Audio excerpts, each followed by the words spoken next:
गांव का नाम सोनापुर था। हरे भरे खेत, ठंडी हवा और मिट्टी की खुशबू इस गांव को जन्नत का टुकड़ा बनाती थी।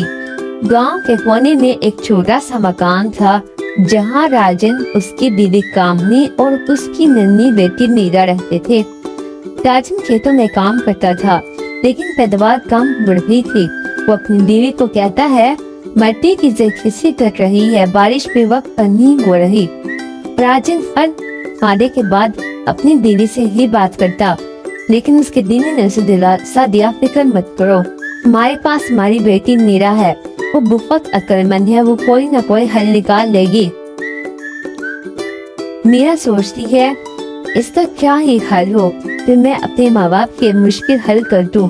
वो एक बरगद के दरख्त के नीचे बैठी ये सोच रही होती है कि अचानक बोटों की टापों की आवाज आती है।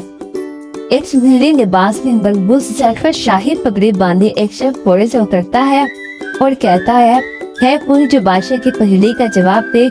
मैं यहाँ बादशाह का एक खास पैगाम लेकर आया हूँ। बादशाह ने सब लोगों को बुलाया है कि जिसको पहेली का जवाब दे सके।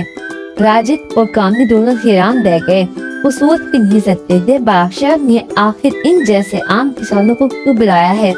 अगले दिन वो सादा मगर साफ सुथरे कपड़े पहनकर महल में दाखिल होते ही उनकी आंखें खुली की खुली रह गई।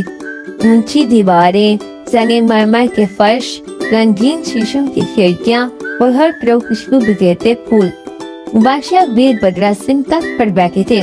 बादशाह ने नरमी से कहा, कौन है जो मेरी पहेली का जवाब देगा। उसकी बेटी मीरा आगे बढ़ी। बादशाह ने सवाल पूछा, वो क्या चीज है जो जितनी ज्यादा ली जाएगी इतनी ही बड़ी होती जाएगी। सब ने सर खुजाया और सोचते रह गए, लेकिन मीरा आगे बढ़ी और उसने जवाब दिया, बादशाह से नामक इसका जवाब है घड़ा।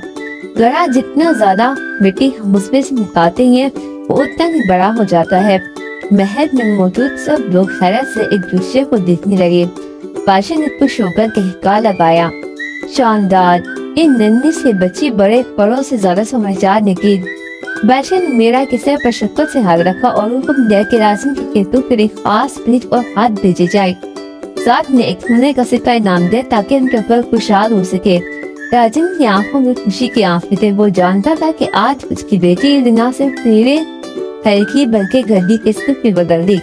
गाँव वापसी पर सब लोग उनकी कहानी सुनते और मीरा को दाद देते। सोलमपुर में बात मशहूर हो गई कि दानिशमंदी उम्र से नहीं बल्कि अकल से नापी जाती है।